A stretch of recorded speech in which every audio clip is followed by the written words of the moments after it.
말씀을 소리내어 읽고 또 말씀에 깊이 들어가다 보면 그 세상은 우리를 계속 우울하게 하고 세상은 눈물 짓게 하고 세상은 낙심하게 하거든요.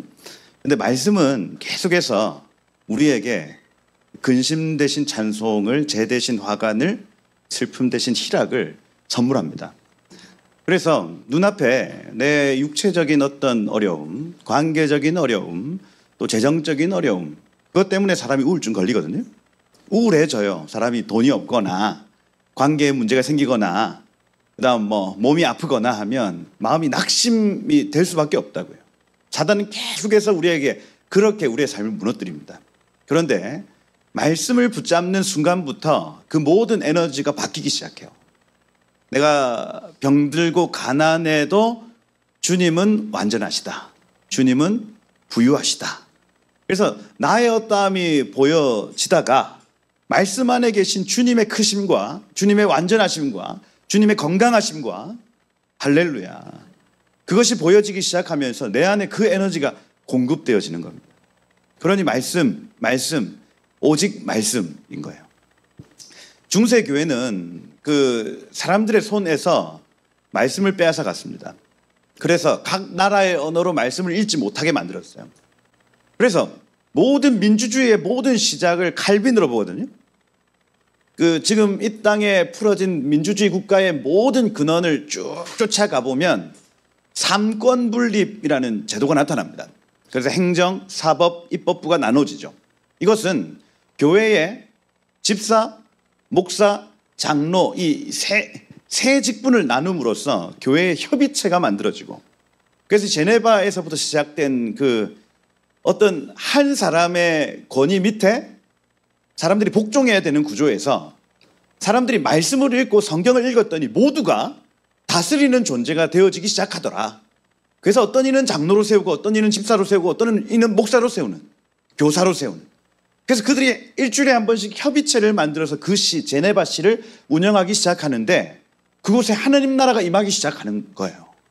그러면서 그 스위스에 있었던 그 제도가 네덜란드로 넘어가고, 그 다음 영국, 웨일즈, 그 다음 미국, 민주주의 제도가 쭉 넘어가면서 왕정 체제에서 공화정이 만들어지기 시작하는 거예요. 그 민주공화국 제도가 지금 한국까지 온 겁니다, 여러분. 그 가장 핵심에는 사람들 손에 들려진 말씀인 거예요, 말씀. 말씀을 이 사람들이 스스로 읽기 시작했더니 하나님이 나를 만드셨고 나는 사랑받을 만한 존재야. 나는 하나님 안에서 무엇이든지 할 수 있어 하는 그 자존감이 막 생기는 겁니다. 말씀을 읽지 않으면 어떻게 됩니까? 계속해서 의존적인 사람이 되어지는 거예요. 내가 몸이 아파요. 그럼 의사를 의존하든지 내지는 목사님 기도해 주세요 하든지, 또 관계에 문제가 생겼어요. 변호사 찾아가든지, 그죠? 재정에 문제가 생겼습니다. 은행을 찾아다니고 또 사람한테 돈 빌려달라고 하고. 그런데 말씀을 읽는 순간부터 그 모든 의존적인 존재가 자아가 회복되면서 하나님 아래 나는 자녀다, 나는 하나님의 자녀다 하고 이게 인식되어지기 시작하고, 나는 예수님의 신부다 하고 인식되어지기 시작하고, 그러면요 삶의 가난, 질병, 관계 문제 앞에서 그 자존감으로 스스로 이길 수 있는 힘이 거기서 나타나는 겁니다. 그러니 마지막 때가 되면 될수록 이 의존적 신앙에서 이 주도적 신앙, 그죠? 여러분의 모든 인생이 이 주도적 신앙으로 바뀌시기를 축복해요. 지금은 그러한 때입니다. 중세 천년의 암흑기를 지나 각 사람들 손에 성경책이 주어진 순간부터 말씀을 읊조리고 말씀을 읽어내려가는 사람들이 언제나 경험했던 것은 나는 하나님 자녀구나, 나는 하나님께서 모든 것을 할 수 있구나, 이 가정을 바꾸고 이 지역을 바꿔내고 온 열방의 하나님 나라를 선포할 수 있는 나는 하나님의 자녀구나. 거기서부터 모든 변화가 나타난다. 아멘. 그래서 지금 한국 교회 역시도 이 모든 의존적 신앙에서 벗어나는 흐름으로 지금 가고 있죠. 그래서 여러분들 계속해서 이제 평신도를 깨운다가 아닙니다. 그 옥하는 목사님이 평신도를 깨운다, 평신도가 깨어난다 차원이 아니에요. 이제는 평신도는 없다. 할렐루야. 평신도 성직자가 어디 있어요, 여러분? 우리가 말씀을 소리내어 읊조리고 하나님의 말씀을 내가 직접 대하는 순간부터 평신도는 없어지는 겁니다. 모두가 하나님 앞에서 하나님의 종, 하나님의 아들, 하나님의 동력자들로 일어서는 시간. 지금 그 시간으로 이미 들어와 버렸어요. 지금 이걸 깨달았다, 좀 뒤처진 겁니다. 평신도들이 이제는 나는 더 이상 평신도라고 불리고 싶지 않아요. 나는 하나님의 사람으로 불려지고 싶습니다 하고 일어나고 있는 시간입니다. 신학교 졸업증이 있어요. 그거 상관없다니까요. 강도권, 강도사만 강도할 수 있잖아요. 아닙니다. 지금 하나님께서 그 모든 벽들을 허물어 내시고 이 땅에 하나님의 사람들을 일으키시는 시간인 겁니다. 할렐루야. 그 가장 첫 시작이 말씀이에요. 말씀. 내가 오늘 아침 눈을 떠서 이 말씀을 대하고 있는가? 그 사람은 하나님의 사람으로 서고요. 자, 우리 집에 말씀이 8권, 9권, 성경책이 8권, 9권 있어도 먼지가 쑥히 쌓여있는 사람은 여전히 우리 목사님, 우리 교회 너무 좋아요, 이러고 있는 거예요. 지금 그런 시간이 지나버렸어요. 제가 쭉 다니면서 평신도라는 이 단어 자체가 이제 없어지겠구나. 하나님의 사람들이 정치의 영역, 경제의 영역, 모든 요소에 들어가 하나님의 음성과 주의 말씀을 따라 그곳에서 하나님의 일들을 해내는 시간인 겁니다. 할렐루야. 요즘 여러분 도전드립니다. 여러분들이 말씀을 읊조릴 때에 하나님 여러분들의 그 존재를 세우시고 여러분과 동력하실 것이다. 아멘. 이겁니다. 자, 오늘 시작하기 전에 디모데전서 4장 13절 말씀을 좀 읽고 시작하려고 합니다. 디모데전서 4장 13절 말씀인데 디모데전서는 바울이 거의 죽기 전에 아들과 같은 디모데에게 유서와 같이 편지를 쓴 내용이라 할 수 있습니다. 여기서 뭐라고 하냐면 12절에 보면 누구든지 네 연수함을 업신여기지 못하게 하고 오직 말, 행실, 사랑, 믿음, 정절에 있어서 믿는 자에게 모범이 되라 얘기합니다. 그리고 여기 13절 같이 한번 읽어볼게요. 내가 이를 때까지 시작. 내가 이를 때까지 읽는 것과 권하는 것과 가르치는 것에 전념해라. 이렇게 되어 있습니다. 굉장히 중요한 말씀이에요. 마지막 때에 나의 부르심과 나의 어떤 사명을 끝까지 감당하는 사람은 반드시 이 일을 해야 되는데, 먼저는 여기 이럴 때에 읽는 것 할 때 이것은 낭독입니다. 낭독. 3인칭 단수로 되어 있기 때문에 이것은 같이 공적 모임 안에서 누군가 한 사람이 낭독했다는 것을 알 수가 있죠. 이것은 에스라가 458년 BC 458년 시나고그라고 회당을 만들죠. 바벨론 포로 잡혀와서 페르시아까지 이 페르시아 땅에서 살고 있다가 에스라가 도대체 우리가 왜 망했지? 왜 포로로 잡혀왔지? 하고 고민하다가 두 가지를 하는데, 하나는 회당을 만들고 다른 하나는 토라를 몫을 나누죠. 토라 포션을 나눕니다. 그래서 이 회당에서 가장 먼저 했던 일이 무엇이냐면 낭독이에요. 낭독. 어떤 한 사람이 일어나 그 주에 내지는 신명기 전체 말씀을 낭독해 줍니다. 이걸 이를 때까지 전념하래요. 가장 먼저 해야 될 일은 무엇이냐면 사람들 앞에서 이 성경을 소리내어 읊조려 주는 겁니다. 이게 교회가 절대로 빠뜨리면 안 된 한 영역이라. 우리의 예배 안에서는 성경 봉독이죠. 성경 봉독. 교독하겠습니다. 합독하겠습니다. 이렇게 표현하잖아요. 이 말씀을 소리내어 들려준다는 이 일을 사도 바울이 끝까지 이 일에 전념하라고 얘기를 합니다. 그럼 무슨 얘기냐면 초대교회는 이 회당의 전통 안에서, 회당 전통 안에서 말씀을 소리내어 읽는 것의 비밀을 알고 있었다고요. 소리내어 말씀을 읽는다. 그래서 저도 저희 아이들하고 이제 가정예배 이렇게 하거나 이렇게 할 때 같이 소리내어 말씀을 읽죠.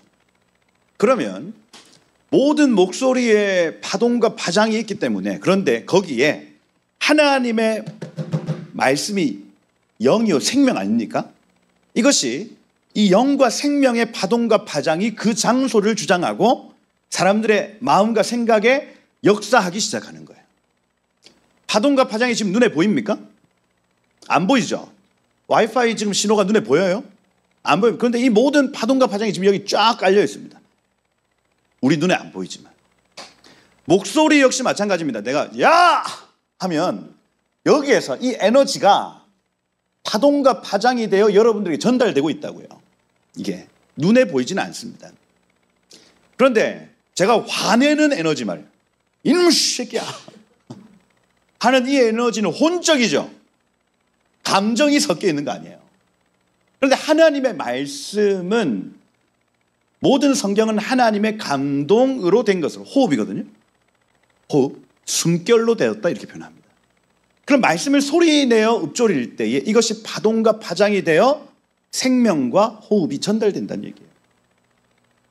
이걸 내가 너에게 이를 때까지 이 일에 전념해 하고 말하는 겁니다. 두 번째, 여기 권하는 것이라는 요 단어가 파라클레시스 이렇게 되어 있어요. 파라클레시스. 파라클레스토스, 파라클레시스 하면은 신약 성경에서는 보혜사라는 뜻입니다. 보혜사. 그건 뭐예요? 성령님이죠. 조언자거든요. 대신 말해주는 사람이에요. 근데 여기 지금 권하는 것과 이렇게 되어 있습니다. 이걸 회당 문화를 이해하지 못하면 이걸 계속 오해하죠. 회당 문화에서 처음에는 한 사람이 일어나서 낭독합니다. 그 주 본문을 낭독해 주죠. 그러면 그 두 번째 시간 뭐냐면 각 테이블별로 하브루타, 나눔을 해요. 그래서 이번 주 말씀에 하나님 이런 감동을 주셨어요. 이번 주 말씀에 하나님 이런 감동을 주십니다 하고 막 나눔을 하다가 이 테이블에서 이 사람 나눔이 탁월해.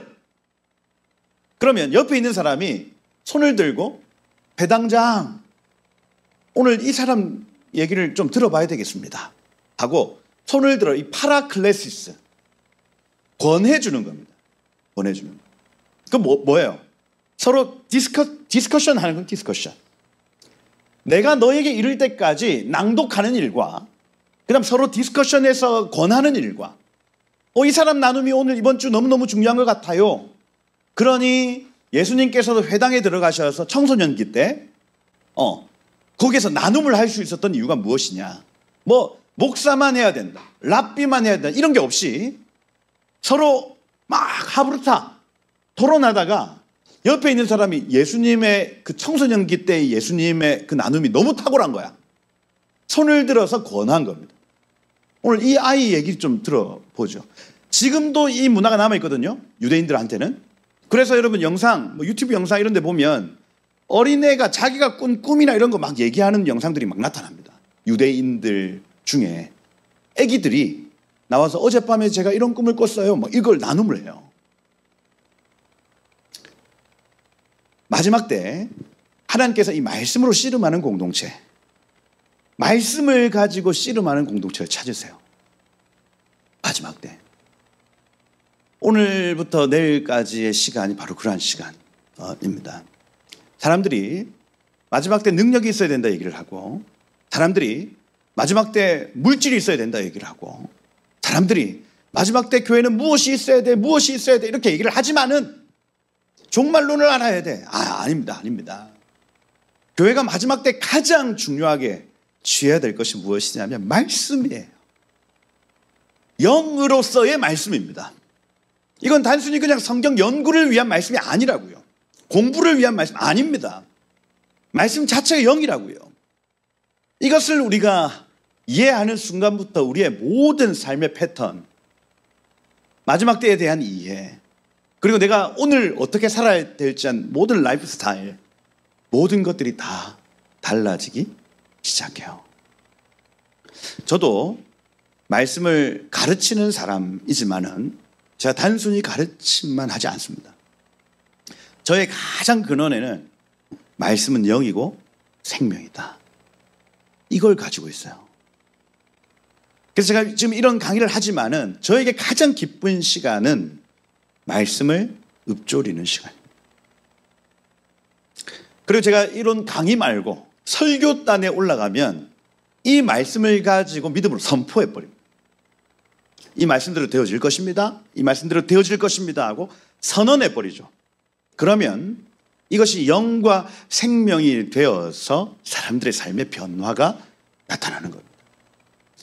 이것은 단순히 설교 자리에서만 일어나는 일이 아니라 우리의 일상생활 속에서 말씀이 영이요 생명이라는 사실을 믿는 순간 내가 선포하면 그 말씀이 실제가 되어지는 그 놀라운 경험을 여러분 하실 거예요. 이겁니다. 오직 성경에만 그 일이 나타납니다. 성경에만. 이들이 정말 그것을 발견하는 시간이 되었으면 좋겠어요. 네. 이 권하는 것 이해되시죠? 손 들고 나눔 탁월합니다. 이 권하는 것. 그리고 가르치는 것 이렇게 되어 있습니다. 디아스칼리아란, 이거는 실제로 쓰면서 말씀 한 구절 한 구절의 어떤 의미들을 가르쳐 주는 것을 의미하죠. 이 세 가지. 마지막 때 이제 사도 바울이 유언처럼 디모데에게 하는 말이 무엇이냐? 낭독하는 일, 서로 디스커션해서 서로 권하는 일, 그리고 네가 연구하여 사람들을 가르치는 일, 이 일에 전념하거라 하는 거예요. 그게 디모데 후서 3장에도 마찬가지죠. 디모데후서 3장에 왜 너는 이것을 알라, 말세에 고통하는 때가 이르러 사람이 자기를 사랑하고 돈 사랑하고, 마지막 때 이런 일들이 나타나는데요. 자기 사랑은 지옥 사랑 아닙니까? 지옥에도 사랑이 있고 천국에도 사랑이 있는데 지옥 사랑 이꼴 자기 사랑이에요. 그래서 뭔가 음식물이 하나 툭 던져지면 내가 먹을 거야 이게 자기 사랑이잖아요. 우리 애들한테도 항상 그렇게 가르치거든요. 아이스크림이 3개 남았어요. 그럼 우리 사람 4명이야. 1명 보게 해야 돼. 그럼 제가 가만히 유심히 딱 봅니다, 애들을. 그럼 앉혀놓고 얘기를 합니다. 이게 지옥이다, 이게 지옥. 유야, 라이야, 네가 먹어, 오빠가 먹어, 이렇게 해주면 천국이에요, 천국. 그런데 서로 내가 먹을 거야. 지옥이 딱 그렇다고요. 그런데 마지막 때가 되면 될수록 가장 먼저 나타나는 특징이 무엇이냐면 자기 사랑.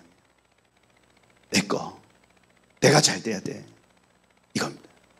그래서 여러분, 우리가 주변을 보시면 지금 이 마지막 때인지 아닌지를 알 수 있는 굉장히 중요한 기준이 자기 사랑이 지금 풀어지고 있는가, 이 세상에. 이걸 보시면 돼요. 이걸 보시면. 교회가 내 주머니에 있는 것을 다른 사람의 고아와 과부와 나그네를 위해서 도와주지 않으면 이것이 지옥으로 변하는 어떤 순간입니다. 순간. 예전에 교회에는 성미라고 있어요. 성미. 저도 기억이 나요. 그 나무로 만든 이상한 상자에 저희 어머니가 쌀을 해가지고 가득 차 있어요. 그럼 지역에 있는 누구나 쌀이 없으면 거기에 와서 한 바가지 퍼갈 수 있었습니다. 그 통 다 가지고 가면 돼요, 안 돼요? 그러면 범죄고. 그런데 그거를 가져가서 밥을 먹을 수 있게끔 했다고요. 동네 사람들이 그 일을 다 알고 있었습니다, 여러분.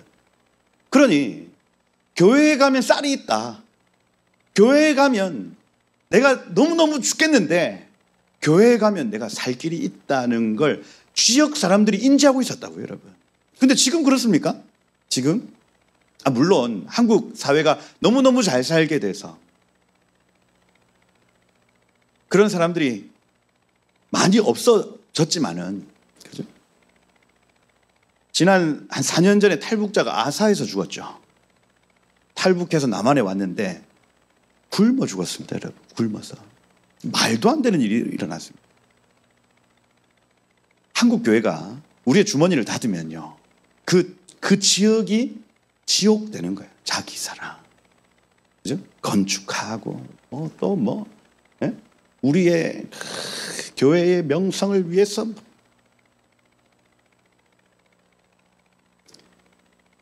저는 지금 이 땅에 막 그 공산주의 비슷한 사람들이 막 일어나는 이유는 한국 교회의 자기 사랑 때문이라 봐요. 하나님이 그걸 다루시는 겁니다. 너희 주머니 안에 있는 걸 좀 펴라. 자기 사랑하며, 돈 사랑하며, 그죠? 자랑하며, 이겁니다. 그 1년 만에 차 한 번씩 바꾸시는 분들이 또 있더라. 저는 그분 앉혀도 계속 정죄합니다.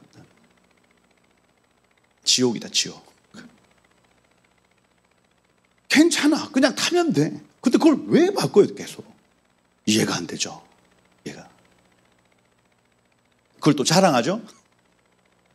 교만하죠? 비방하죠? 이런 얘기. 근데 여기 15절까지 가보면 네가 어려서부터 성경을 알았는데 성경은 능히 너로 하여금 예수 안에 있는 믿음으로 말하며 구원에 이르는 지혜가 있게 하는 일을 이렇게 되어 있습니다. 다시 이 유언과 같은 말을 하면서 디모데에게 또 강조하는 것이 무엇입니까? 성경. 여러분, 신약 시대에 성경이 있었습니까? 없었습니까? 신약 성경은 없었죠. 그러면 여기서 말하는 이 그라페라는 이 단어는 구약 성경, 토라와 선지서와 시편 이렇게 되는 겁니다. 여기서 이 시편은 성문서를 시편이라고 불러요. 그래서 토라, 모세오경, 그리고 선지서, 그리고 성문서, 이 타나크를 그라페 이렇게 표현하는 겁니다. 너 어려서부터 이거 읽었잖아. 성경은 능히 너로 하여금 구원에 이르는 지혜가 있게 한다. 그래서 모든 성경은 하나님의 감동으로 된 것이다. 교훈, 책망, 바르게 함, 의로 교육하기에 유익하다 말하죠. 마지막 때를 맞이하는 디모데에게 아비로서 한 가지 가장 강조해야 할 것이 있다면 그것은 말씀이다. 말씀이다. 근데 말씀을 가르쳐 준다고 하면 사람들이 싫어합니다, 여러분. 자, 말씀 이렇게 해서 막 오픈하고 이렇게 하면 잘 안 와요.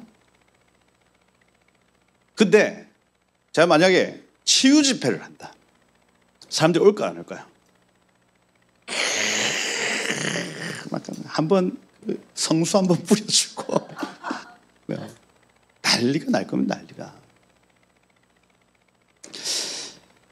마지막 때에 이기는 교회는 반드시 말씀을 씨름해야 된다는 얘기예요. 씨름해야 됩니다. 이게 소수여도 상관없어요.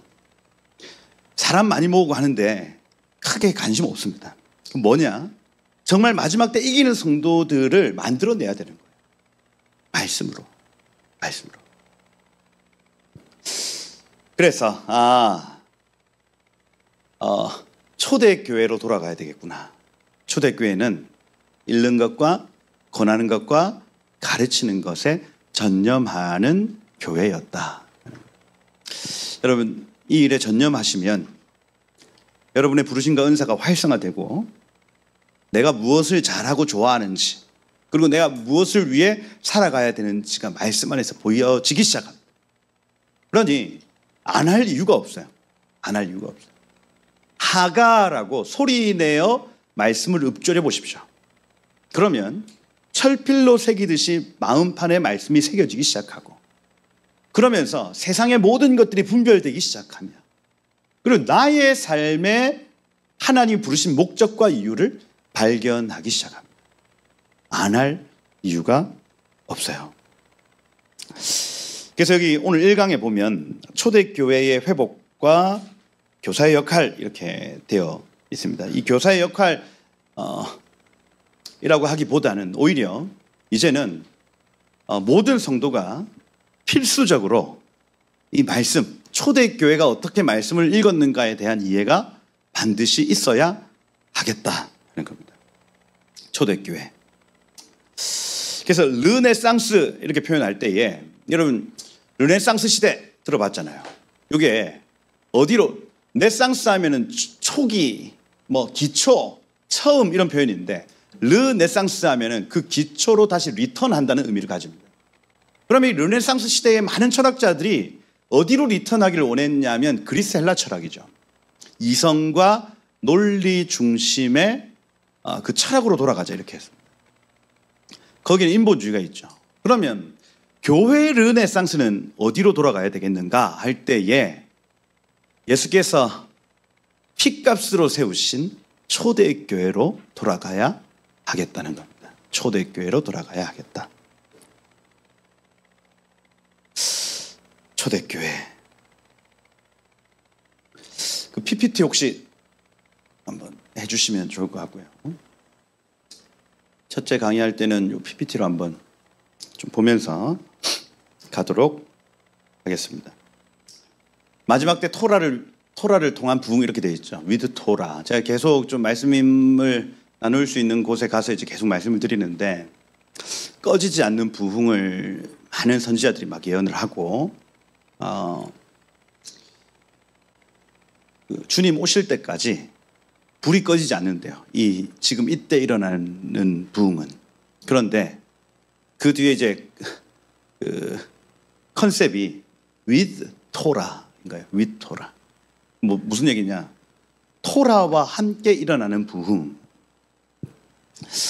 지금 뭐 여러 메신저들이 일어나지만 하나님께서 말씀을 기반으로 풀어지는 메시지, 말씀 안에서 풀어지는 메시지를 통해서 하나님이 교회의 어떤 그 반석들을 세워 나가십니다. 엔타임, 그다음 뭐 신부의 영성, 그다음 또 뭐 중요한 메시지가 뭐 있습니까? 마지막 때 분별, 뭐 적그리스도의 정체, 자극적인 메시지들 많이 일어나잖아요. 그런데 마지막 때 일어나는 부흥은 토라, 모세오경을 베이스로 한 부흥이래요. 그래서 제가 이 모세오경을 계속해서 연구하면 연구할수록 제가 내일 이제 창세기, 출애굽기, 레위기, 민수기, 신명기 이 5권의 책에 대해서 좀 전반적으로 이렇게 소개를 하고 할 건데 이걸 연구하면 연구할수록 하나님 나라가 어떤 곳인지, 그러니까 이 모세오경은요 천국의 헌법입니다.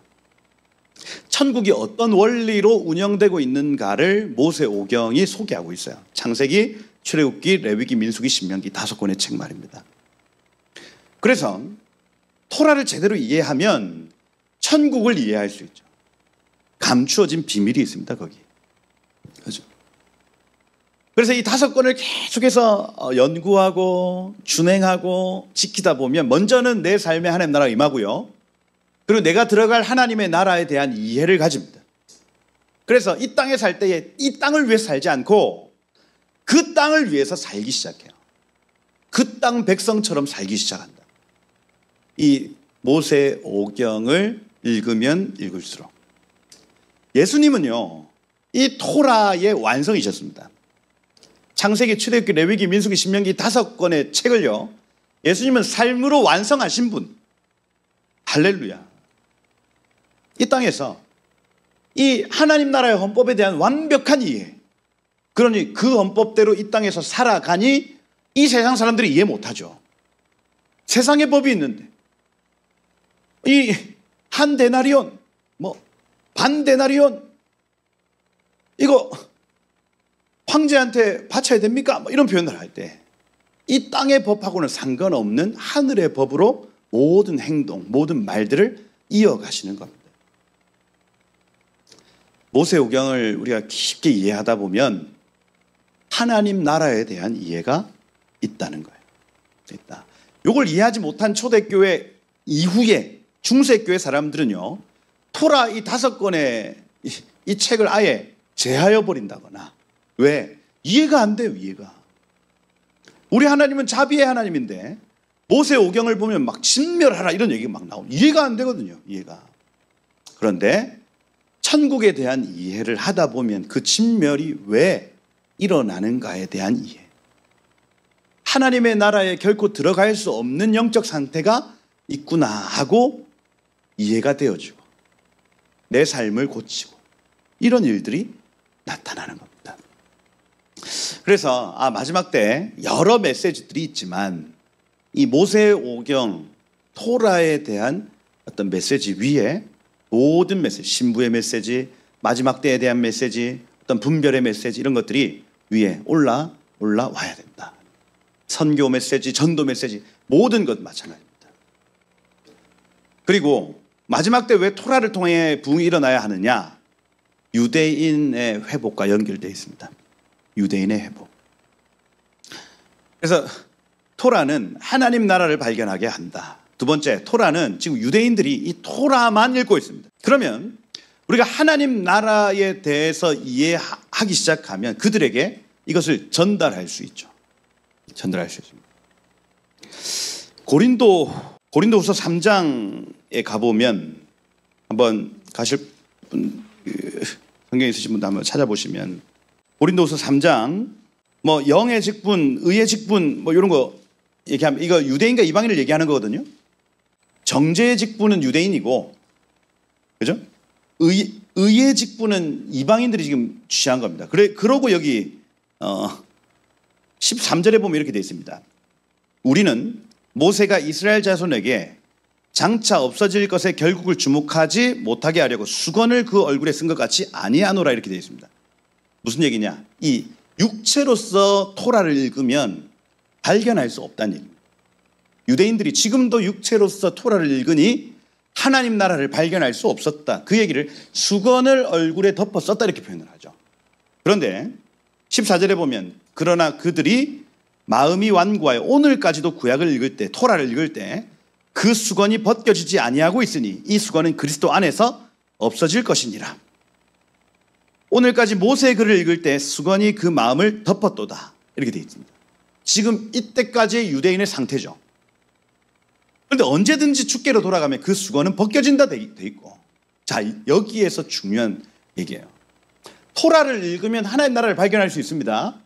그런데 수건을 덮어 써서 지금 유대인들이 하나님의 나라를 발견할 수 없는 거예요. 그러면 나타나는 특징이 뭐냐면 종교적으로 율법적으로 이 토라를 행하는 수밖에 없어요. 거기에는 어마어마한 눌림이 있습니다.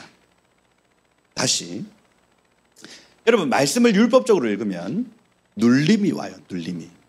율법적 종교적 신앙 같은 경우에는 계속해서 이렇게 돌아갑니다. 말씀을 한 번 읽고 두 번 읽고 세 번 읽고 10번 읽고, 그러니까 여러분들 성경 1독 할 때 2독 할 때 그냥 확 지나 아무런 율법적으로 열심히 이걸 막 읽으면 마음이 허하다. 예. 또 성탄절에는 성탄 예배, 추수감사절에는 추수감사 예배, 그냥 매번 똑같은 절기들 이렇게 그냥 율법적으로 지키면, 또 우리 애들 주일날 헌금하는 거 보니까 여전히 1,000원이에요. 1,000원. 제가 초등학교 때도 1,000원 했거든요. 그럼 아니 인플레이션이란 게 있을 거 아니야. 물가가 얼마나 올랐어요, 여러분. 그런데 여전히 1,000원이에요. 1,000원.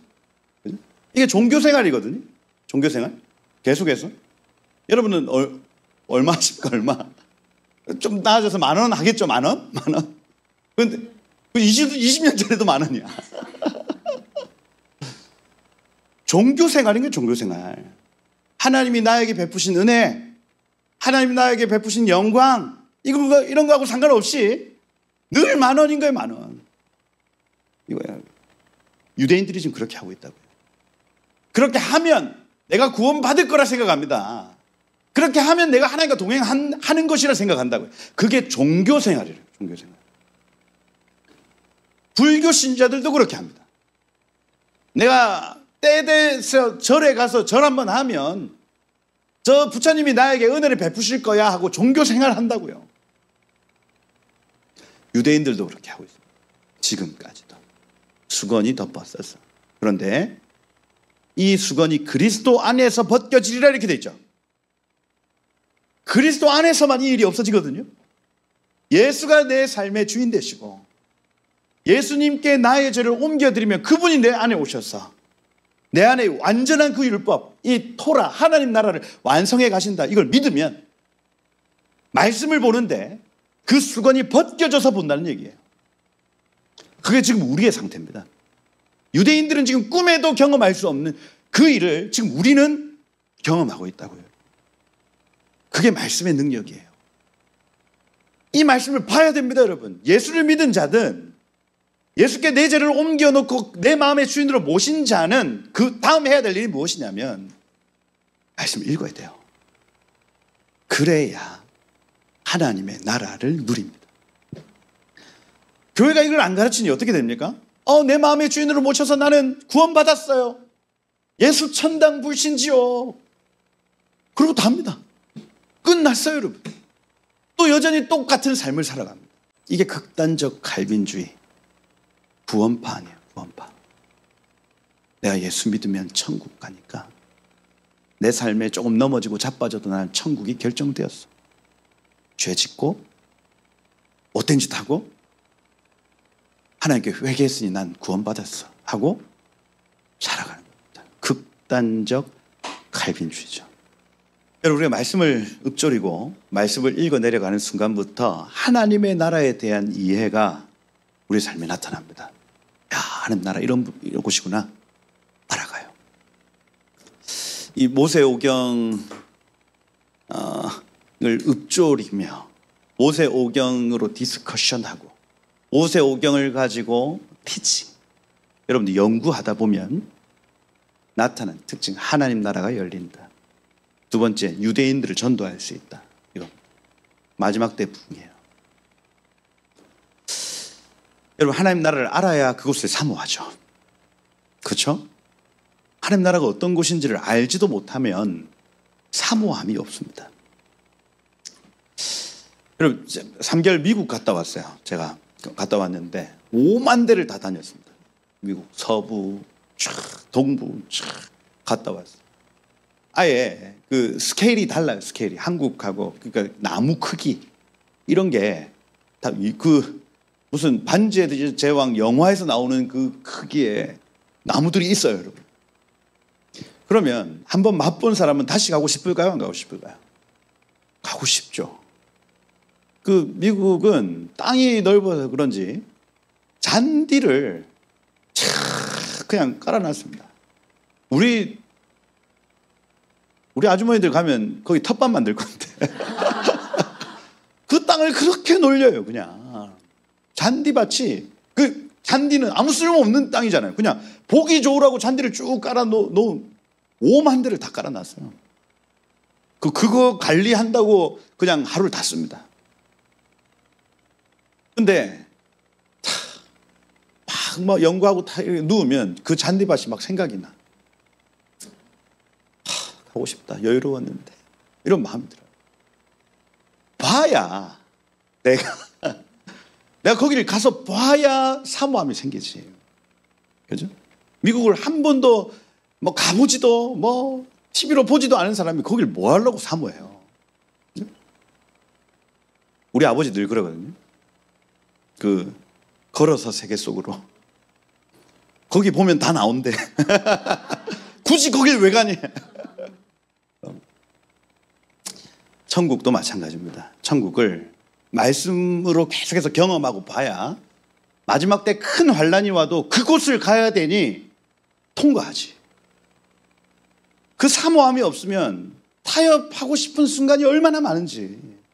여러분, 조금만 타협하면 편하게 살 수 있는데 왜 끝까지 싸웁니까? 왜?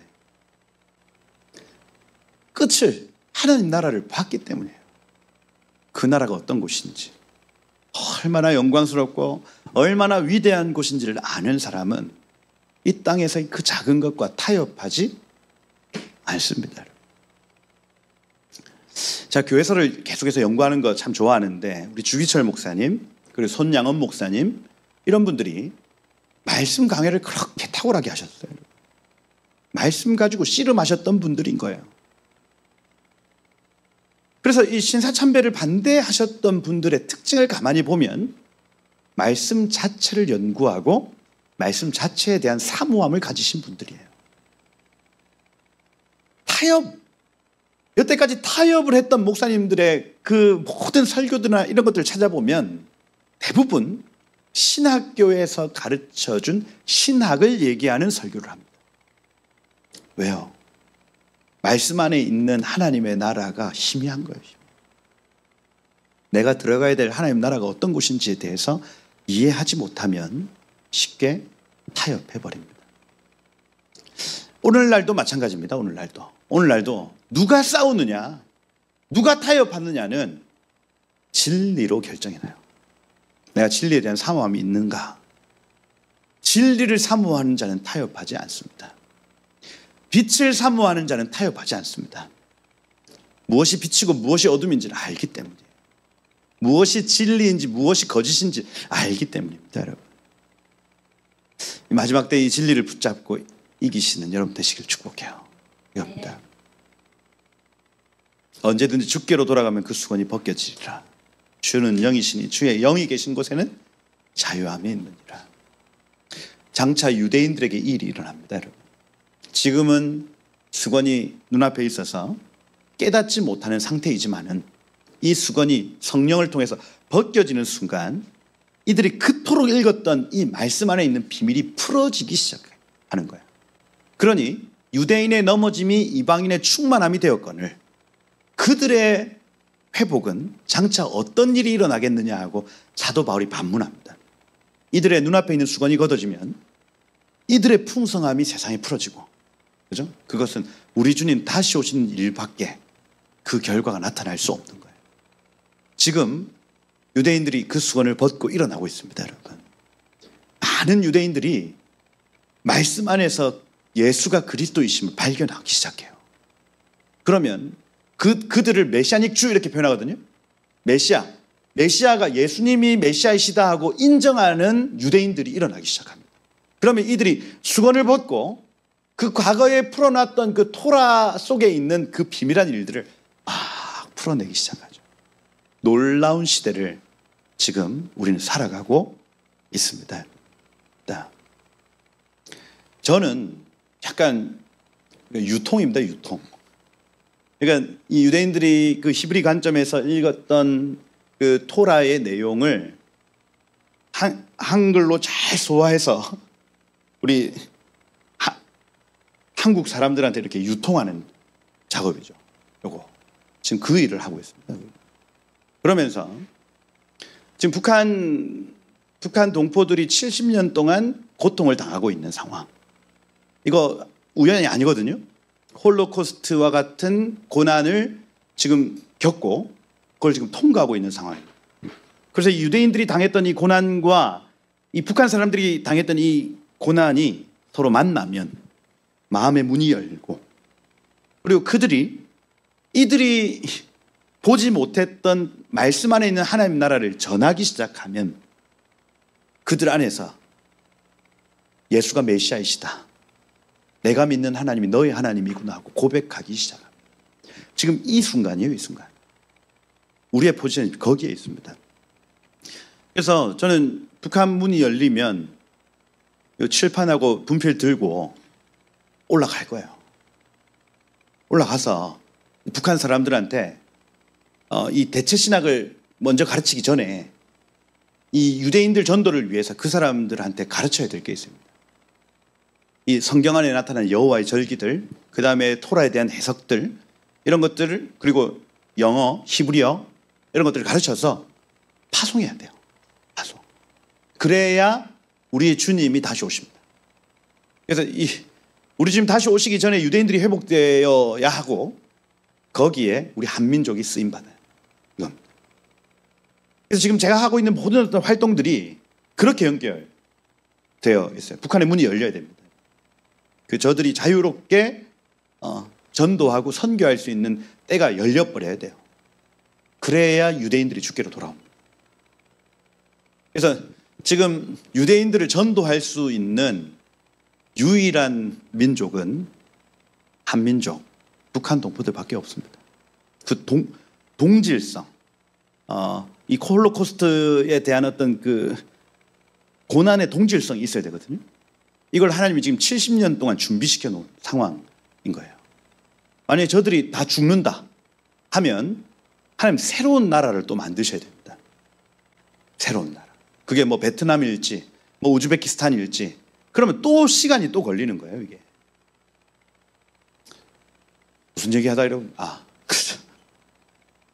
지금 토라를 우리가 공부해야 되는 이유, 그죠?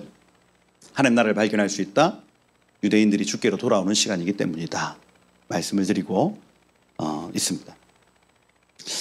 그래서 이 프로토타이프 중세 파리 뭐 영국 이런 데 가보면 1m 그 프로토타이프가 있죠. 원점이 있습니다. 그래서 다리 밑에 이렇게 1m의 기준이 있어요. 그래서 사람들이 이제 뭐 옷감을 팔거나 할 때 거기에 가서 이렇게 재보는 거예요. 그 우리로 치면 육교 밑에 가가지고 1m 딱 재보고 거짓말했지 이렇게 하는 거예요. 그러니까 우리가 돌아가야 될 어떤 그 기준점이 초대교회라는 사실이고, 중세교회가 초대교회로부터 많이 멀어져 있다면 다시 돌아갈 수 있는 기준점이 있다고요. 그래서 교회를 개척했습니다. 교회가 한 10년, 20년 지나면서 여러 가지 모양들이 많이 변화가 되었어요. 그러면 그때마다 그 원점으로 다시 돌아가야 되는데 그게 어디냐? 초대교회라고요. 그래서 여기 뭐 사랑의 교회가 뭐 온누리 교회가 지금 10년 지났는데 어떤지 한번 보자 하고 딱 재보는 거예요. 거기에서 많이 멀어졌다. 그러면 잘라내는 겁니다. 잘라내는 거.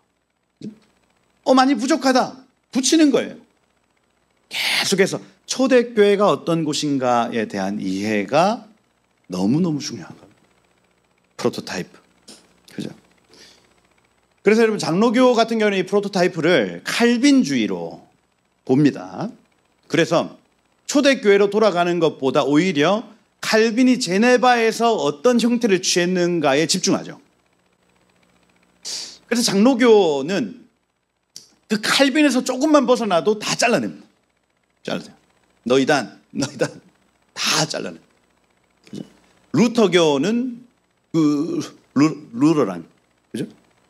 차이가 뭐냐면 루터교는 성경이 금하지 않는 한 모든 것은 가능하다 이렇게 봐요. 다시 루터교의 교리의 핵심은 성경이 하지 마라 하지 않으면 다 해도 된답니다. 근데 칼빈주의는 뭐냐면 칼빈은 뭐라고 했냐? 성경이 하란 것만 해야 된다 이렇게 봐요. 그러니 루터교는 조금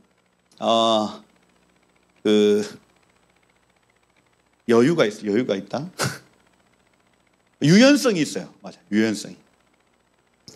그래서 중세 가톨릭에서 해왔던 일들 안에 성경이 금하지 않는 이상 다른 것들은 다 수용합니다. 그래서 루터교 교회를 가보시면 막 이상한 막 형상 막 이런 게 막 아직 남아있죠. 가톨릭에서 썼던 형상들 남아있습니다. 성경이 금하지 않는 한 할 수 있다 이렇게 본 거예요. 그런데 칼빈주의 가보면 그런 형상 이런 거 있다 없다? 없어요. 성경이 하라는 것만 하는 겁니다. 굉장히 철저하죠. 아무것도 안 되는 거예요. 아무것도. 근데 성경이 하라는 것도 잘 안 하죠 이제는. 그게 지금 현재 칼빈주의의 어떤 맹점이라 할 수가 있습니다. 그렇죠? 그럼 우리는 루터교로 가야 될까요? 칼빈 장로교로 가야 될까요? 아닙니다. 우리 어디로 가야 됩니까? 초대교회입니다. 초대교회. 예수께서 피값으로 사신 그 초대교회의 모형이에요. 초대교회의 핵심적인 사람들은 유대인들이었습니다. 예수께서 12명의 제자 유대인들이었습니다. 70명의 제자 유대인들이었습니다. 120문도 유대인들이었다니까요. 그런데 이들이 유대인들에게 막 복음을 전해봤습니다. 안 받아들여요. 거절합니다. 핍박합니다.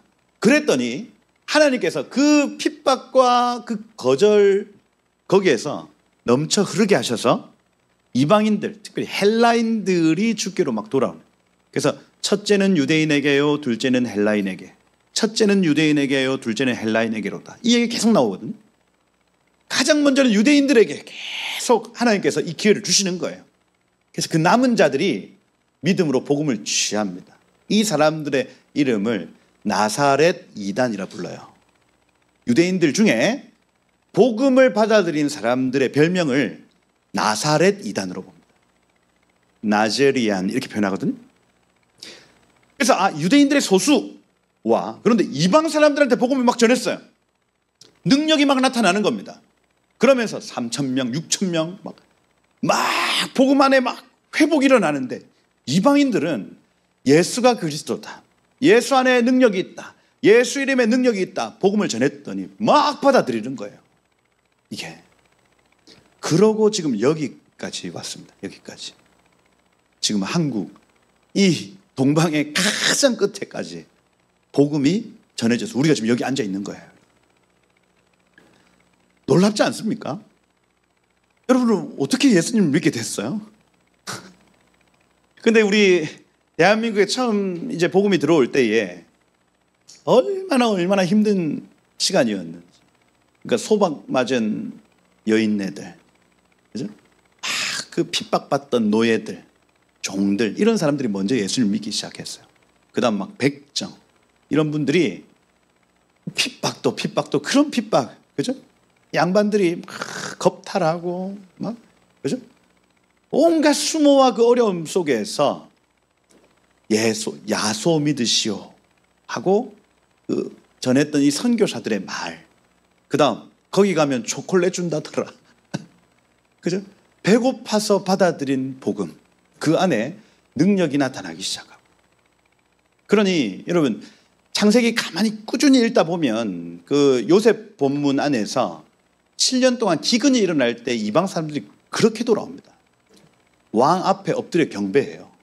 모든 이방 나라들이 애굽 왕 앞에 와서 경배한다고요.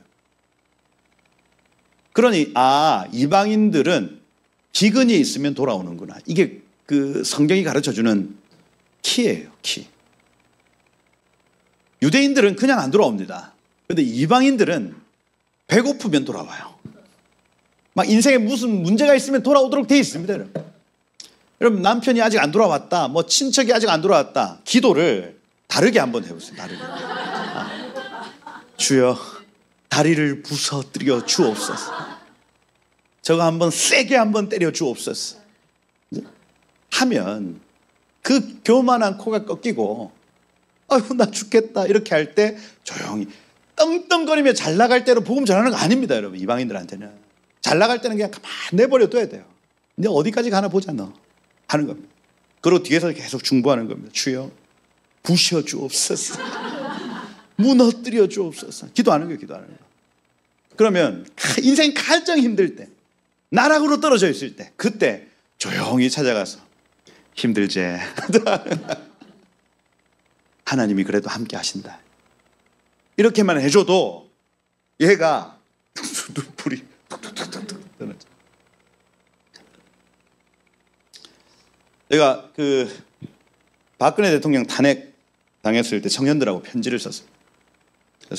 그 전에는 뭐 편지 뭐 만나볼 생각도 안. 가장 힘든 순간 예수 그리스도 이 땅을 통치하시는 대통령, 유일한 대통령은 하나님이시고 당신은 지금 너무너무 힘들겠지만 하나님 함께 하실 겁니다. 보내고 윤 대통령 저렇게 될 때도 지금 인생 가장 나락에 떨어져 있을 때 사실을 성경 전달하는 거예요. 예수 믿어라 그냥. 당신 도와줄 분은 오직 하나님밖에 없다. 배신 당하지 않았냐. 하나님은 배신하지 않는다. 그러면 그걸요, 그 골방에 앉아가지고 볼 때 이게 눈물이 안 날 수가 없죠. 지금 청년들이 그 일을 하고 있어요. 인생이 가장 어려운 순간에 이방인 예수 만납니다. 여러분 이 초대교회적 어떤 은혜, 유대인과 이방인이 하나 되어 예배하는 모델입니다. 마지막 때 이 모델이 회복될 거예요. 여러분, 지금 가만히 보면 유대인과 이방인이 하나 되어 예배할 수 있어요, 없어요? 불가능합니다. 왜냐하면 우리는 주일날 예배하고 그들은 토요일날 예배해요. 일단 시간대가 달라. 그리고 그들의 예배에는 말씀의 토론이 있습니다. 우리는 설교가 있어요. 이 사람 빡세게 준비해서 설교를 준비해서 올라오는 게 우리의 스타일이고, 저들은 말씀을 계속해서 디스커션 하다가 누군가 이 자리에서 한 사람이 오늘 이 메시지가 하나님 주신 메시지다, 그 사람이 와서 설교를 하는 구조예요. 그러니 한 사람이 권위를 가질 수 없는 구조입니다. 하나님의 말씀만이 권위를 가지는 구조인 거예요. 그들은 절기 때마다 만납니다. 그런데 우리는 그 절기를 존중하지 않습니다. 근데 마지막 때는요, 이게 다 회복된대요. 마지막 우리 주님 오시기 직전에는 이방인과 유대인이 하나 되어 예배한답니다. 그래서 유대인도 마음을 낮추고 이방인도 마음을 낮춰서 같이 하나 되어 예배하는 시간이 온대요. 왜냐하면 초대교회가 그렇게 예배했기 때문에 그렇습니다. 그 프로토타입을 갖다 대면 하나 될 수 있어요. 이겁니다. 그 다음 한번 넘겨주시면, 여기 보시면 초대교회의 특징 이렇게 되어 있습니다. 초대교회의 예배 순서 되어 있어요. 우리 예배하고 좀 다릅니다. 왜냐하면 그 당시에는 예배당이라는 개념이 없죠. 가정에서 예배를 드렸어요. 그래서 사람이 몇 명, 그리고 너무 사람이 많아졌다 그러면 큰 집으로 또 이사하는 겁니다. 우리 중에 누가 큰 집 가지고 있어? 너네 집이 좀 넓구나. 58평이구나. 너네 집에서 하자 하고 가는 겁니다. 왜냐하면 식사 시간을 메인으로 해요. 식사 시간. 샤밧도 마찬가지입니다. 샤밧에 가족들이 식사를 하는 것을 굉장히 중요하게 생각합니다. 금요일 저녁마다 가족 식사를 하는 거예요. 그리고 특별할 때는 옆에 있는 이웃집을 초청하거나 다른 사람을 초청해서 같이 예배를 드립니다. 가정 예배를 드린다고요. 아가페의 식사 시간. 그래서 올 때 손님들이 막 이렇게 가져오죠. 식사, 우리가 같이 나눠 먹을 거 막 가져오고, 이런 문화가 있는 겁니다. 우리로 치면 구역 예배 형식이겠죠. 그런데 이 구역 예배를 하면, 목장 예배 이렇게 하면 주로 이제 리더들이 음식 차린다고 막 길을 다 빼죠. 막 땀 뻘뻘해가지고 막 잔치장을 차리는데 다시는 안 하고 싶지. 그곳에. 그런데 이 초대교회는 각자 나눌 음식들을 다 챙겨와가지고 한 사람이 막 헌신하지 못하도록 만드는 구조를 가져요. 그리고 같이 나눠 먹습니다. 먹고 성령 안에서 이 음식을 먹기 전에 성만찬이 꼭 들어가 있습니다.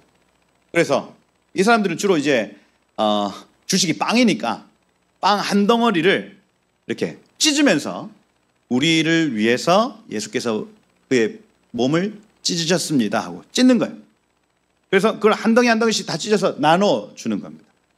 그래서 이 빵이 본래는 한 덩어리였지만 우리가 다 나눠서 지금 흩어진 것처럼 이 본래는 하나인 몸을 우리가 함께 나누는 것이니 우리는 한 몸입니다 하고 같이 그 빵을 먹는 거예요. 예수께서 우리를 하나로 만드셨습니다 하고 선포하고 그 빵을 먹습니다. 그리고 잔을 우리는 조금씩 다 덜어가지고 요만큼 주잖아요. 왜? 그만큼 마시고 하는데, 본래는 어떻게 하냐면 한 컵에 좀 더럽지만 마시고 이렇게 쭉 돌아가는 거예요. 예수께서 흘리신 그 피를 우리가 오늘 이 밤에 기억합니다 하고 마시는 겁니다. 그걸 일주일에 한 번 한다고요. 그러면서 우리가 한 몸됨을 고백하고, 그 다음 예수의 피가 나의 모든 영과 혼과 육을 씻음을 선포하고, 이 우리의 가정을, 우리의 이 장소를, 이 지역을 씻는다고 선언하는 일을 매주 한 번 집에서 해요. 이거를. 어떤 때는 가정이, 어떤 때는 이웃들과 함께 모여서.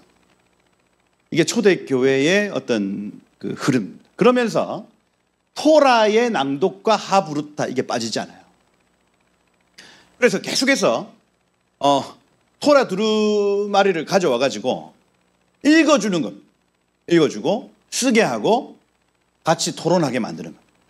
토론해서 똑같이 오늘은 이 사람 나눔이 참 의미가 있는 것 같아요 하고 이렇게 손을 들고 말해주는 거예요. 그리고 연구한 것 가지고 이렇게 얘기해주고 토라의 강도입니다. 그리고 사도들의 서신회람이죠. 이거 뭐냐면 마태복음, 마가복음, 누가복음, 요한복음, 사도행전 이거 전부 다 편지입니다. 편지. 신약 성경은 전체가 편지예요. 데오빌로에게 쓰는 편지, 디모데에게 쓰는 편지, 에베소 교회에게 쓰는 편지, 편지라고요. 그러니 이 사람들이 이제 성경으로 인정하는 것은 구약 성경, 토라, 네빔, 게투빔, 이 타나크 구약 성경이고, 우리가 지금 신약 성경이라고 얘기하는 이 편지를 매번마다 오면 이 편지를 읽는 겁니다. 우리가 읽고 옆에 있는 다른 교회에게 넘겨줘요. 그리고 그 편지를 또 읽고 또 넘겨줘요. 이걸 서신회람이라고 얘기를 합니다. 서신회람. 초대교회에서 절대로 빠지지 않는 것이 뭐냐면 구약 성경을 읽는 것과 신약 성경을 읽는 거예요. 이걸 돌려가면서 읽는다고요. 구약 성경은 에스라가 정해놓은 이 토라 포션에 따라서 읽었습니다. 그래서 그 주의 본문을 다 같이 읽고 디스커션해요. 그리고 사도 바울이 오늘 편지를 보내왔습니다. 너희 에베소 성도들아, 이러 해라. 남편들아, 아내들아, 종들아, 상전들아, 이러 해라. 하고 성경을 소리내어 읽는 문화가 있었다고요. 오늘날 교회가 절대로 빠뜨리지 말아야 될 부분이 무엇이냐 하면 토라의 강독과 사도들의 서신회람이에요. 신구약의 말씀을 소리내어 선포하고 그걸 연구하고 나누는 이 일 말입니다. 초대교회가 했던 일입니다. 그렇게 한 다음에 시편을 가지고 노래를 만들어서 그 노래를 부릅니다. 신명기 33장에 나타난 모세의 노래도 곡을 지어 노래를 부르죠. 그래서 말씀 여러 군데에 있는 성경 구절들을 시와 찬미로 서로 화답합니다. 오늘은 시편 90편을 가지고 우리 노래합시다 하고 기타 이런 것들 가지고 그죠? 하프, 타악기 예배하기 시작해요. 그러다가 신령한 노래 하이 프레이즈라고 그 영의 노래가 나타나기 시작하죠. 그래서 초대교회 가정에서 예배를 드립니다. 거기에서 말씀 강론이 있어요. 막 그 사도들이 보낸 편지를 읽습니다. 그리고 예배하기 시작해요. 그러면서 영적인 예배가 막 되어지기 시작해요.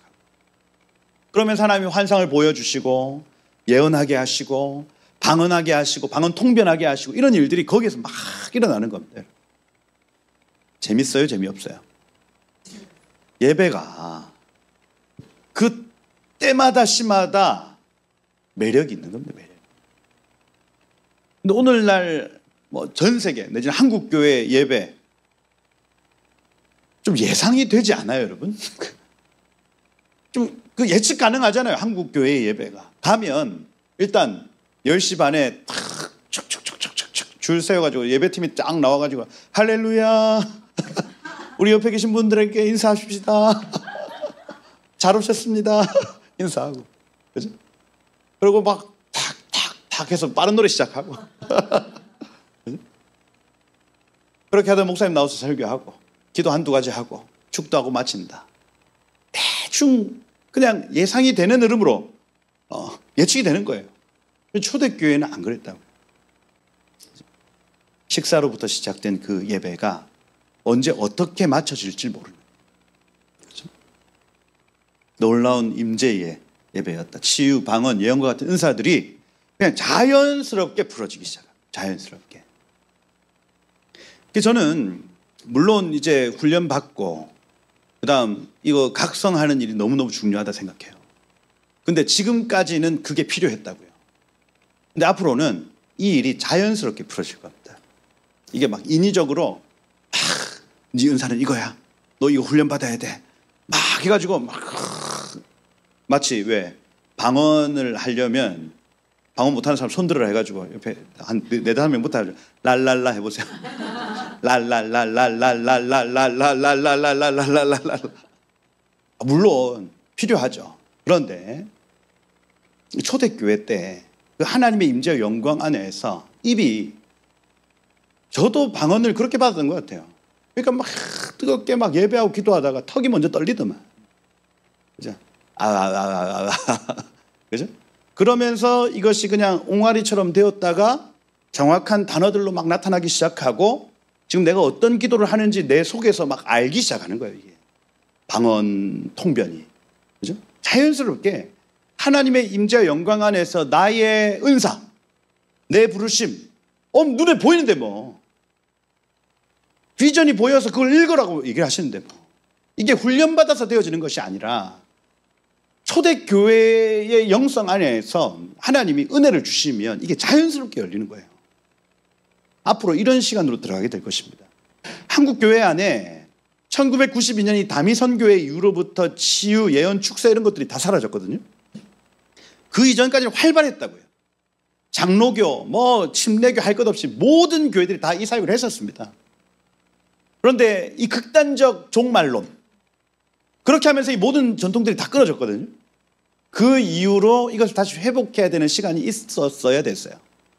소개하고 신부의 영성, 마지막 때에 대해서 강조했어야 됐고 치유, 축사, 예언 강조했었어야만 했는. 그런데 요 2023년 4년 이후로부터는 분위기가 달라집니다, 여러분. 더 이상 하나님이 거기에 기름 부어주시지 않죠. 뭡니까? 자연스럽게 하나님의 나라를 꿈꾸고 하나님의 말씀으로 씨름하는 자들에게 이제 자연스럽게 그 일들이 일어나게 하시는 놀라운 시간으로 들어갑니다, 여러분. 그거예요. 그러니 점점 더 이 초대교회적 영성을 씨름하는 공동체가 필요하죠. 그 공동체에 지금 하나님 기름 붓고 계시는 걸 저는 봐요.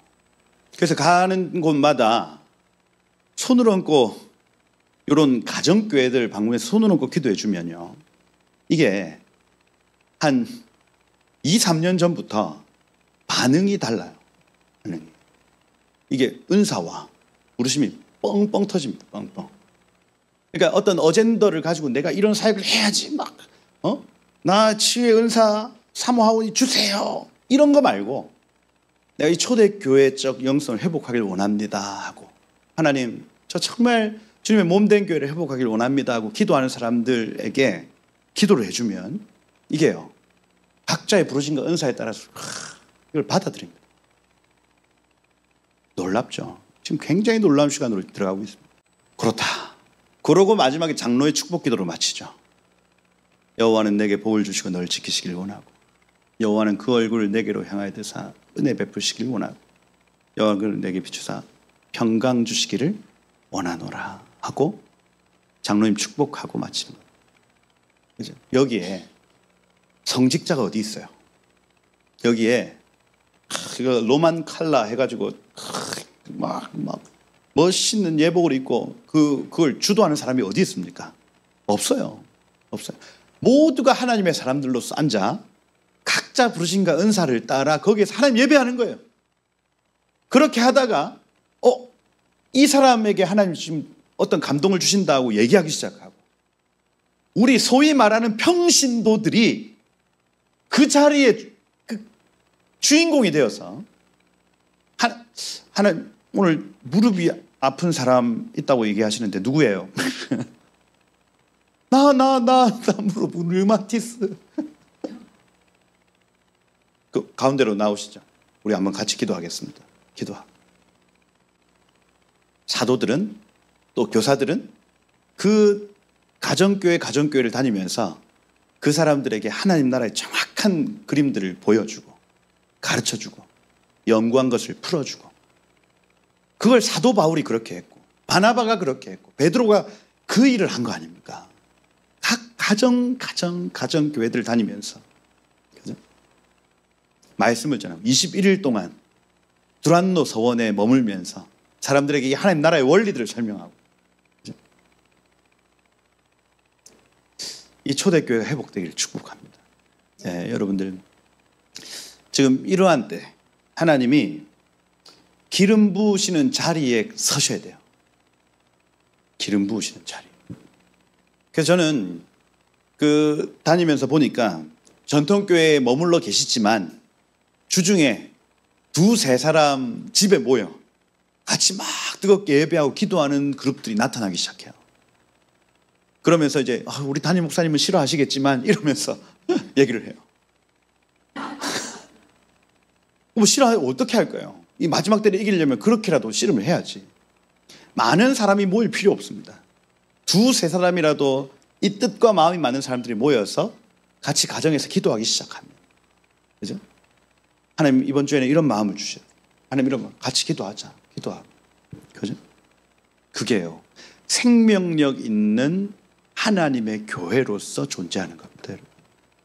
그죠? 이런 은혜가 있었다. 여기 지금 초대교회 예배에서의 자유 보시면 AD 360년이면 AD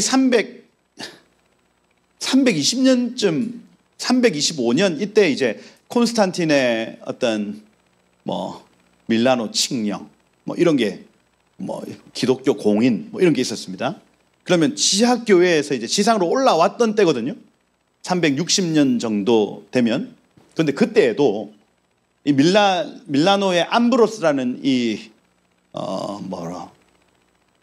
목사님 이런 분이 뭐라고, 다윗이 춤을 췄던 것처럼 우리도 춤을 춥시다. 여전히 그 전통이 조금 남아 있다는 것. 시와 찬미와 신령한 노래들을 할 때 이 춤이라고 하는 이 영역, 기쁘고 즐겁게 하나님 나라, 여러분 하나님 나라 천국엔 춤이 있습니다. 춤을 추더라고요, 천국에는. 그래서 우리 특별히 경상도 지역에는 이게 참 힘든데, 이 발이 하늘에 떠 있다니까요. 떠 있어요. 그럼 여기 밑에 보면 천사들의 원물을 이 땅에서 재현하는 것보다 더 큰 축복이 있을까, 이렇게 표현을 합니다. 여기 뒤에 적혀 있죠. 하나님을 사모하는 마음을 부끄러워 말고 보여줍시다. 그 뒤에 표현 중요합니다. 춤은 온 몸을 들어 올려 천국에 닿게 합니다. 이렇게 되어 있습니다. 그러니까 춤 안에 비밀이 있는데, 우리가 춤을 춘다고 하는 것은 우리의 몸을 들어 올려 천국에 닿게 하는 비밀이 있대요. 그래서 우리가 예배하고 기도할 때 땅에 붙어 있잖아. 발이 땅에 붙어 있어요. 그런데 이걸 한번 떼보라고요. 떼보면 우리의 발을 천국에 닿게 하는 비밀이 거기에 있다, 이렇게 표현합니다. 거기에 있다. 춤 힘들죠? 우리 정서상 힘들잖아. 빠른 찬양만 해도 힘든데, 박수 치라고 하면 박수 치고 힘든데. 근데 초대교회 내지는 초대교회에서 조금 벗어난 사람들도 그 이해가 있었어요. 춤이라고 하는 이 행위 안에 천국에 닿게 하는 비밀이 있다. 그래서 할렐루야 할 때 그 할랄이라는 이 단어, 할렐루야, 할랄 요 단어인데, 이 단어가 미치다라는 단어 아니에요. 미쳤다. 그죠? 그러니 찬양해라, 할렐루야 할 때 미쳐라 라는 뜻입니다. 미쳐라. 그래서 우리가 찬양할 때 어떤 사람이 막 뜨겁게 찬양해. 그럼 옆에서 미쳤네. 그게 할랄입니다. 할랄. 그러니 막 미친 듯이 찬양하는 사람을 보고 미쳤다고 하지 말고, 그 사람이 정상이죠. 하나님을 뜨겁게 예배하고 싶은. 그죠? 그래서 저 예전에 생명수교회 있을 때 막 요렇게 찬양하시는 분이 있었어. 계속해서 하나님을 향해서 막 이렇게 막 찬양하시는 거예요. 그 옆에서 가만히 보면 근데 그분이 막 의사 선생님이야. 의사 선생님이 찬양만 하면 이렇게 하시는 거예요. 이렇게 하시고. 근데 그 순수함, 하나님 앞에서 반응하고자 하는 발이 가만히 안 있어요. 막. 근데 초대 교회에는 춤에 대한 이해가 있었다니까요. 발을 떼야 내가 천국에 닿는다 하는 인식이 있었습니다. 그리고 여기 밑에 성 바실, 세인트 바질이라는 요 사람이 천사들의 원물을 이 땅에서 재현하는 것보다 더 큰 축복은 없다 이렇게 얘기합니다. 무슨 얘기냐면 천국의 모형, 천국에서 어떤 모습으로 예배가 이루어지는가에 대한 이해가 있었다는 거예요. 천국은요 원물을 준대요. 서클 댄스 원무입니다. 그래서 손을 잡고 도는 거예요. 도는 거. 우리 대학 중고등학교 때 대학교 때 이제 수련회를 가면 항상 끝은 빙그렇게 둘러서 기차놀이를 막 하죠. 기차놀이. 그런데 그게 뭐 물론 뭐 그 과거로부터 계속 이어져 왔던 전통이다 이렇게 하지만 사실 은혜가 충만한 자리에서 천국이 풀어지거든요. 그러면 사람이 본능적으로 저 본래의 디자인하고 비슷하게 하려고 합니다. 그러면서 나타나는 현상이 그 서클 댄스예요. 우리로 치면 강강술래죠. 강강술래. 강강술래를 가만히 보시면 전체 인원이 한 원을 그리지 않습니다. 요렇게 원을 다 나눠놔서 막 도는 거예요. 강강수월래. 무슨 뜻이에요 이게? 아무도 모릅니다. 강강수월래. 몰라요. 근데 해 그냥 돌아요. 예. 그 예배학을 연구하시는 분들이 이제 사모아 사람들이 요것도 그 영적 전쟁으로 보거든요. 그러니까 이 모든 어떤 그 원시적인 어떤 형태의 춤이나 어떤 그 행위 자체가 하나님께서 주신 어떤 그 예배 행위 내지는 중보의 행위로 봅니다. 우리나라의 뭐 아리랑, 그다음에 강강수월래 이 모든 것들이 결국 그 원시 형태의 과거로부터 있었던 그 예배 행위로 봐요. 그렇게 여러분들 모든 그 각 나라의 어떤 문화들을 딱 보면요, 그 사모아 같은 경우에는 한번 여러분 찾아보시면 이게 그 사탄을 향한 어떤 그 교회 대적함이거든요. 내가 너와 싸우겠다. 나 물러서지 않겠다. 막 이렇게 보면 느낌이 확 옵니다. 우리가 저렇게 서야 되는구나.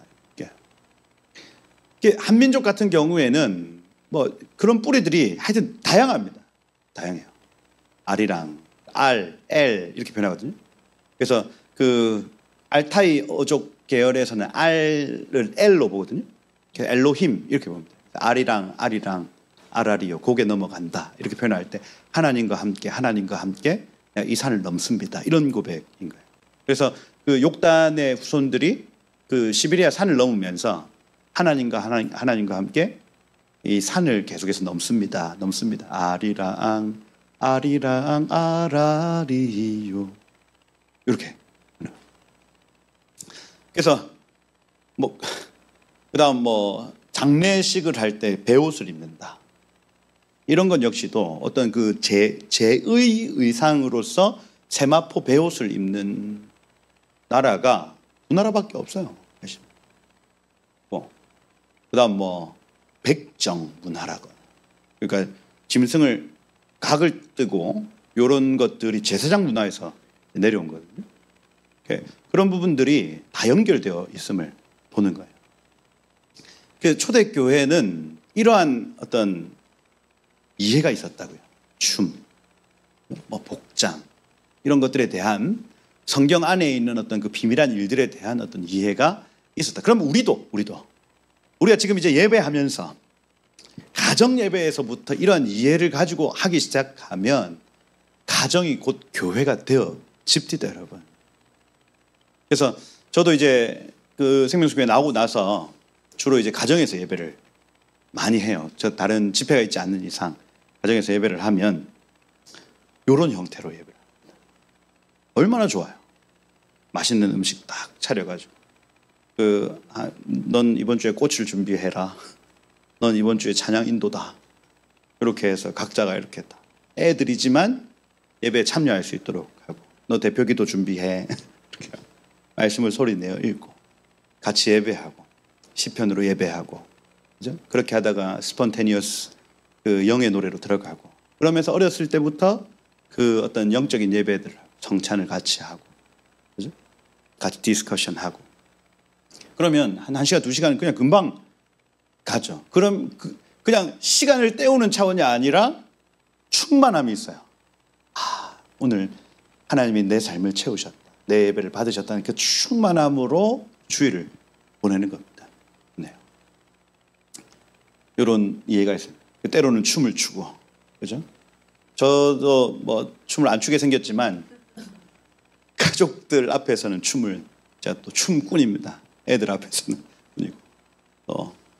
그래서 다음에 교회를 하게 되면 성도들한테는 보여줘야 되겠다 생각을 하죠. 그 다음 한번 넘겨보시면 저런 형태입니다. 저런 형태. 밥상에서 이루어지는 예배. 여러분 도전드립니다. 정말로 마지막 때 하나님 기름 부으시는 교회는 이 초대교회적 형태, 그리고 그 문이 이제 열려버렸습니다. 여러분, 이렇게 예배를 하면 가정의 회복이 있어요. 이게 그래서 제가 이제 동성애 반대 운동 이런 것들을 하다 보니까 논문들을 이렇게 쭉 살펴보면, 그리고 제가 동성애 빠진 아이 케어를 한 6, 7년 정도 했었습니다. 근데 가장 근원에는 아버지의 부재예요. 아버지의 부재. 남자아이가 동성애에 빠지는 근본적인 이유는 아버지가 어머니를 때렸다거나 어렸을 때 아버지의 사랑을 못 받은 경우 결국 어른이 되어서 그 아버지 같은 남자의 사랑을 요구합니다. 그러면서 자기가 왜 그런지도 모른 채 내가 남자를 좋아하나 봐 하고 그냥 들어가요. 그리고 나는 이렇게 태어났나 봐 하고 그냥 인정해요. 여성 같은 경우는 아버지의 핍박이죠. 아버지가 여자들을 때린다거나 이렇게 하면 그 남성 혐오로 나타나기 때문에 자연스럽게 여성에 대한 호감으로 자기의 그 사랑을 쏟아붓습니다. 그러면서 이 남성 동성애, 여성 동성애 다 마찬가지. 이 가정의 무너짐이 이 땅의 모든 죄의 근원이었어요. 음란의 문제 역시 마찬가지입니다. 부부 관계가 회복되어지지 않으니 바깥에서 사랑을 쏟아내는 행위가 음란이죠. 그래서 이 땅을 더럽히는 모든 죄의 근본에는 가정의 무너짐이 있어요. 그러면 우리가 밖에 나와서 시위하는 것도 참 중요하지만은, 그죠? 동성애법 막아야 됩니다 하고 그 일을 막는 일도 참 중요하지만, 먼저는 교회가 가장 먼저는 가정이 회복되도록 해야 되는 거예요. 가정. 이거 축사한다고 되는 게 아니거든요. 이게 이 음란의 영아 떠나갈지어다. 그럼 또 들어와요, 또. 생명수교에 있어 봐서 알잖아. 뽑으면 또 들어가. 또. 근원. 내 사랑을 어딘가에 쏟아야 되는데 그 사랑을 아내와 남편에게 쏟아내야 되고 자녀들에게 쏟아내게 해야 돼요. 이걸 물꼬를 틔워줘야 된다고요. 가정에서 예배가 회복되면 이게 자연스럽게 회복돼요. 말씀으로 사람들이 주께로 돌아가면, 이게 자연스럽게 회복이 됩니다. 이거예요. 그래서 이 땅에 지금 막 어려운 일들이 막 발생하는 근본적인 이유는 말씀의 부재예요. 이 가정에서부터의 이 예배의 부재라 할 수가 있습니다. 가정으로 돌아가게 해야 돼요, 교회가. 이거예요. 여러분들 도전 드려요. 여러분들 가정에서 이 초대교회가 회복되기를 축복합니다. 그죠? 막 교회로 등록하지 않아도 괜찮아요. 여러분. 저는 코로나가 절호의 기회였다고 봐요. 코로나 시기가 하나님이 강권적으로 가족들이 같이 예배할 수 있는 구조를 강권적으로 만들어 놓으신 거예요. 다시 그 기회가 찾아오기를. 초대교회 예배 특징. 그래서 여러분 8인 이상 모이면 안 된다면 8명 모이면 되죠. 7명 모이면 되는 거 아닙니까? 그죠? 4인 이상 집합 금지하면 가족들이 예배하면 되고. 그래서 굉장히 교회가 굉장히 유연한 어떤 그 조직들로 바꿔져야만 마지막 때 이 생명력을 잃어버리지 않고 갈 수 있다. 앞으로 어떤 일이 어떻게 일어날지 모릅니다. 몰라요. 그런데 한 가지 아는 사실은 교회는 핍박을 받는다는 사실. 이겁니다. 그러면 뱀처럼 지혜롭게 이렇게 모여야 한다. 그죠? 모여야 한다. 기부금 영수증 끊을 수 있습니까? 불가능하죠? 불가능합니다. 그 다음 한 번 더 눌려주죠. 요렇다고요. 요렇다. 그래서 여기 좀 큰 집. 나중 되어서는 이제 귀족들이 이제 막 그 교회 안에 들어오면서 자기 집을 막 내어줬습니다. 그래서 여기 뭐 아트리움, 뭐 내전도 있고. 프랑스나 이런 데 가보면 건물 안에 들어가면 가든이 있죠. 좋은 집들. 대부분 이제 로마 시대 때 만들었던 집들이 주로 그러했습니다. 그러니 개조해가지고 이런 데서 모이고 그 창이 천장이 뚫려 있는 곳에서 막 예배하기도 하고. 그래서 좋은 집을 얻으시길 축복합니다. 예, 그렇죠. 저도 막 서울에 지금 막 알아보려고 했다가 제가 그 사무실 이런 거 빌리면 마음껏 예배할 수 없겠는데 이 생각이 들어가지고 아예 어디 시골에 마음껏 예배할 수 있는 장소를 좀 구해야 되나 뭐 이런 마음도 좀 막 들고요. 저런 거 그렇죠. 그 다음 사진 보시면 성령의 역사하심. 저게 이제 그 타일 가지고 이렇게 유럽에 만들어 놓은 겁니다. 오순절 성령 강림할 때 불이 내려오는 그림이죠. 그러니까 교회들이 저런 역사를 봤다고요. 초대교회 할 때 진짜로 불의 역사가 막 떨어지고 이런 거. 가정교회 형태였고, 그 다음에 이 모세오경과 절기에 대한 이해가 초대교회에 있었다 하는 거. 그래서 앞으로 제가 한 10년 전 이 얘기를 할 때만 하더라도 저보고 유대교냐고 물었어요. 우리 성도들이. 목사님 이상하다. 무슨 율법주의에 빠지신 것 같다. 막 이렇게 하셨는데 제가 이걸 옆에서 아무리 막 그런 얘기를 해도 그냥 묵묵히 연구하고 막 이렇게 했습니다. 근데 이유를 이제 알았어요. 아, 이 안에 하나님 나라의 비밀이 숨어져 있고, 이거 유대인 전도를 위해서 하나님 이거 예비하신 거네. 그 비밀을 이제 깨달아 버렸습니다. 그래서 한국교회가 지금은 조금 이걸 받아들입니다. 이 성경 안에 있는 절기에 대한 이해. 그리고 지금 우리가 나중에 보시면 알겠지만 부활절, 크리스마스, 이게 이제 AD 325년도부터 이 미트라신, 그 다음에 다른 여신 숭배하고 이게 연결되어 있는 걸 우리가 이제 대부분의 성도들, 대부분의 목사님들이 이제 다 알아버렸어요. 아, 우리가 지키는 부활절, 우리가 지키는 크리스마스가 성경적으로 주어진 게 아니고, 여러분 예수님이 겨울에 태어날 수가 없죠. 12월 25일은 예수님 생일이 될 수가 없습니다. 왜냐하면 목자들이 양을 쳐야 되는데 풀이 있어야 양을 치지. 그 막 양치는 그 와중에 예수님이 오신단 말이에요. 그런데 겨울에는 일단 목자들이 양을 치지 않습니다. 그러면 뭔가 풀이 있는 시간에 예수님이 태어났다는 걸 알 수가 있죠. 그래서 이 모든 것들이 좀 이렇게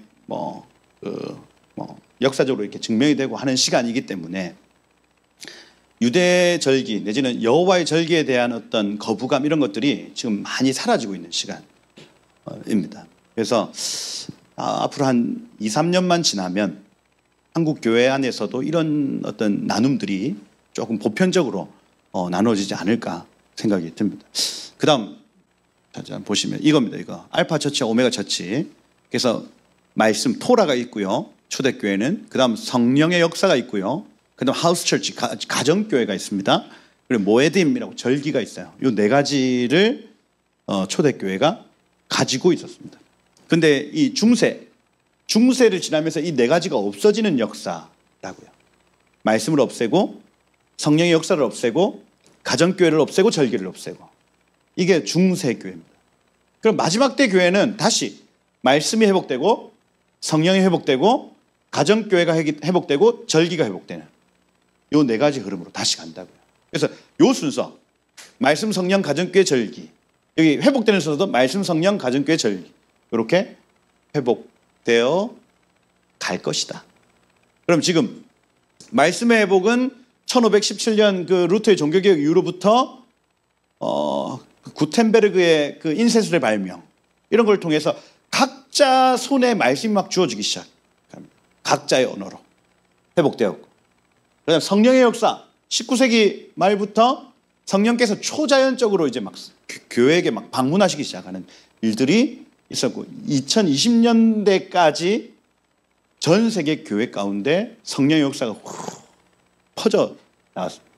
그러고 지금 이제 하우스 철치 운동, 가정교회 운동이 지금 이제 활발하게 일어나요. 지금 막 대교회, 대형교회 중심적인 어떤 그 분위기에서 하우스 처치 운동으로 지금 굉장히 급속도로 이 일이 일어나고 있습니다.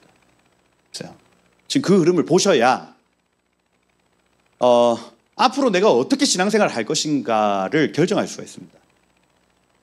그래서 저 같은 경우에도 이렇게 막 그 크고 막 화려한 무대 앞에 서는 일보다, 제가 이제 교회를 딱 나오고 나서 가정마다 가서 말씀 나누고, 이게 진짜 그 초대교회 교사나 사도들이 그 순회하면서 그들을 직접 만난 것처럼 지금 그렇게 지금 다니고 있거든요.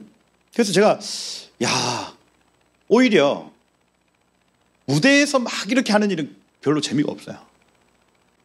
재미가 없고, 그냥 마이크 없이 8명, 9명 만나가지고 성경 공부하고 같이 예배하고 임파테이션 하고, 이게 훨씬 재밌습니다, 여러분. 훨씬. 하우스 처치 운동이거든요. 이런 메신저들이, 그러니까 건강한 교사, 건강한 사도와 같은 사람들이 그 하우스 처치들을 계속해서 방문하고 이렇게 하면 초대교회처럼, 그리고 서신 쓰는 거예요. 서신. 멀리 있으면 편지를 써주는 거. 너네 잘 있냐? 그리고 절기, 모에딘, 월사, 그 다음에 유월절, 오순절, 초막절, 이럴 때마다 하나님이 주신 어떤 메시지들을 같이 공유하고, 그렇죠? 그렇게 발견해 나가면 오메가 철치, 마지막 때 교회가 회복되어지는 이런 그림입니다. 그 다음 요거는 좀 쉬었다 할까요? 제가 한번 기도하겠습니다. 하나님, 오늘 우리를 이곳 가운데 모아주셔서 참 감사하고, 하나님, 우리 한 사람 한 사람의 심령에 먼저는 말씀을 향한 갈망함과 사모함을 허락하여 주시고, 그래서 말씀을 연구하고 배우는 차원을 넘어 이 말씀의 생명력을 체험하며 경험하는 차원으로 인도하여 주옵소서. 하나님, 우리의 교회론, 이 교회에 대한 시각도 바꾸어 주셔서 하나님, 마지막 때 하나님 원하시는 그 교회의 그 오리지널 디자인을 발견하는 시간이 되게 하시고, 그래서 우리의 가슴이, 우리의 영이 그것에 반응하고 가슴 뜨거워지는 시간이 되어지도록 이 시간을 사용하여 주옵소서. 이렇게 하실 주님을 기대하며 예수 그리스도의 이름으로 기도드립니다. 아멘.